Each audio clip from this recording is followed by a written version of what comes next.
হলো the greatest show on earth. সুরেলা কণ্ঠে মেক্সিকান সঙ্গীত শিল্পী লিনা ডাউন্স স্বাগত জানালেন বিশ্বকে। ঢাকে কাঠে পড়ল 2026 বিশ্বকাপের রঙিন রঙের আবির ছড়িয়ে পড়ল আজতেকা স্টেডিয়ামের চারপাশে। ফুটবলের ক্যাথেড্রাল, 3টি বিশ্বকাপের উদ্বোধন হওয়া ইতিহাসের প্রথম ও একমাত্র স্টেডিয়াম। 11 জন রাতে সেই আজতেকাতেই বিশ্বকাপের প্রথম উদ্বোধনী অনুষ্ঠানে বিশ্ববাসীকে স্বাগত জানালো মেক্সিকো। সহ আয়োজক 2 দেশ যুক্তরাষ্ট্র ও কানাডাতেও উদ্বোধনী অনুষ্ঠান হবে।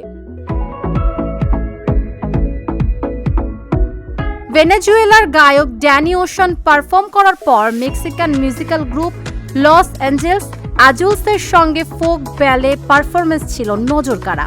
এরপর এলেন কলম্বিয়ান গায়ক জে বলভিন।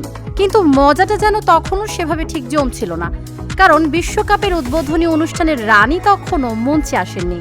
শাকিরা হলুদ, বেগুনি ও সাদা পোশাকে যখন মঞ্চে উঠলেন, তখন যেন শুরু হলো বিশ্বকাপের আসল ঢেউ। সানগ্লাস চোখে পারফর্মারদের নিয়ে দায় দায় গানের সুর ধরেন শাকিরা। নাইজেরিয়ান গায়ক বার্নাবয়ও ভালো সঙ্গ দেন কলম্বিয়ান কিংবদন্তিকে। শাকিরা ছাড়া বিশ্বকাপ আবার জমে নাকি?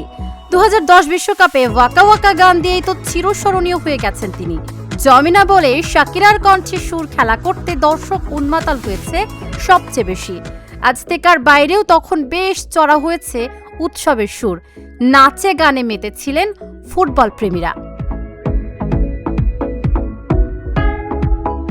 অলিম্পিক অনুষ্ঠানের মতো বিশ্বকাপে অংশ নেওয়া সবগুলো দেশের পতাকা নিয়ে প্রতিনিধিরা ছিলেন মাঠে। প্রতিটি দেশের নামও ঘোষণা করেন স্পিকারের ঘোষক। 48টি দেশ নিয়ে ইতিহাসের সবচেয়ে বড় বিশ্বকাপের প্রথম উদ্বোধনী এই অনুষ্ঠানে ফিফা সভাপতি জিয়ান্নি ইনফান্তিনো ট্রফিটি তুলে ধরার সঙ্গে গর্জনে ফেটে পড়ে 80,000 আসনের গ্যালারি। আজতেকাকেও সাজানো হয়েছিল নতুন করে। লাল রঙের স্টেডিয়ামের চারপাশটা রাঙানো হয়।